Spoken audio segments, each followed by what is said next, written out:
Bonjour et bienvenue dans le JT du Geek pour votre dose d'actu-tech débridée du jour. Aujourd'hui, nos experts vont décrypter les dernières sorties smartphones et gadgets. Alors, vraie révolution ou simple buzz, c'est ce qu'on va voir ensemble. Alors ouais, c'est la grande question que tout le monde se pose en ce moment. Les nouveaux produits sont très bons, il n'y a pas de doute là-dessus, mais on a un peu perdu les sauts de géants qu'on voyait avant. On dirait que l'industrie devient plus mature, plus posée. Allez, on regarde ça de plus près. Et pour commencer, on va s'attaquer à un gros morceau, un marché que tout le monde surveille de près, celui des smartphones. C'est vraiment l'exemple parfait pour voir comment la stratégie de pas mal de constructeurs est en train de changer. Prenez ce Motorola par exemple. Ce qui est super intéressant avec lui, c'est que ce n'est pas une caractéristique qui sort du lot. Non, le vrai mot-clé ici, c'est équilibre. Motorola ne cherche pas à être le plus rapide ou le meilleur en photo, mais plutôt à offrir une expérience globale très cohérente qui se rapproche du haut de gamme, mais sans le prix qui va avec. Et c'est exactement ça, leur nouvelle stratégie. Plutôt que de se lancer dans cette guerre des chiffres qu'on voit partout, surtout sur le milieu de gamme, ils misent tout sur la cohérence. Ils font le pari qu'on préfère un téléphone qui est bon partout, plutôt qu'un champion d'une seule catégorie qui à côté a plein de défauts. On change de marque, on change de stratégie, nothing. Là avec le Phone 2A, tout est une question de look et d'expérience. On retrouve leur design transparent qui est vraiment leur signature, un logiciel hyper épuré, bref, ils jouent à fond la carte de l'originalité pour se faire une place.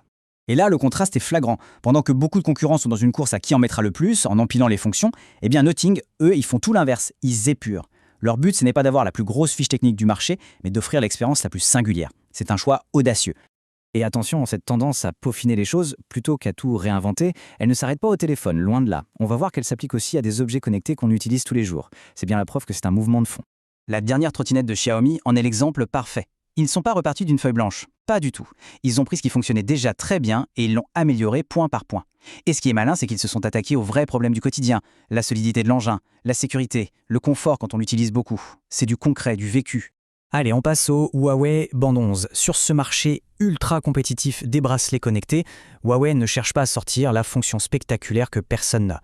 Non, leur objectif est hyper clair, proposer un appareil fiable, qui a une bonne autonomie et des capteurs précis, le tout à un prix qui reste très accessible. C'est un peu la même idée que Motorola. Huawei, ils cherchent le compromis parfait.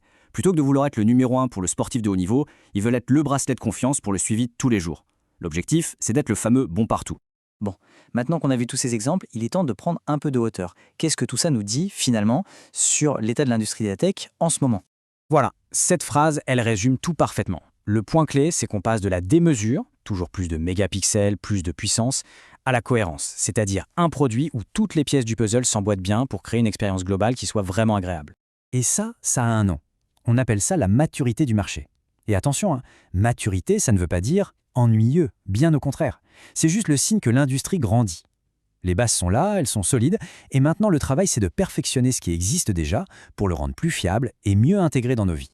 Ok, mais alors concrètement, pour nous, au moment de choisir un nouveau gadget, qu'est-ce que ça change ?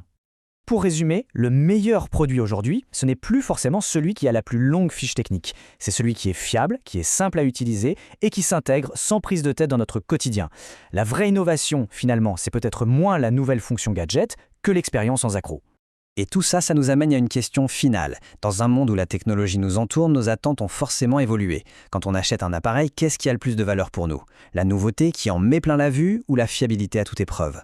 La réponse n'est peut-être plus aussi simple qu'avant. Qu'en pensez-vous ? Merci à nos experts pour leurs analyses. Si ça vous a plu, mettez un pouce en l'air, sinon un pouce en bas. Et surtout, abonnez-vous pour ne rien rater.